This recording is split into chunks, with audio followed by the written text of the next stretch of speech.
Hi, I'm Dr. Rajeev Kumar G, owner of Expressions Multi-Speciality Dental Clinic.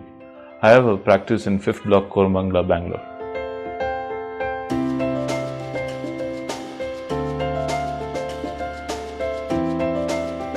How long does it take to get a dental implant? See, it depends on cases to cases. Say if it's a single tooth replacement, from the start of anesthesia, so from the time the anesthesia is given, probably it would take around half an hour to 45 minutes to place a dental implant. So that would be the simplest. And if it becomes surgery, it would go in for 1.5 to 2 hours, but it's uneventful and very simple.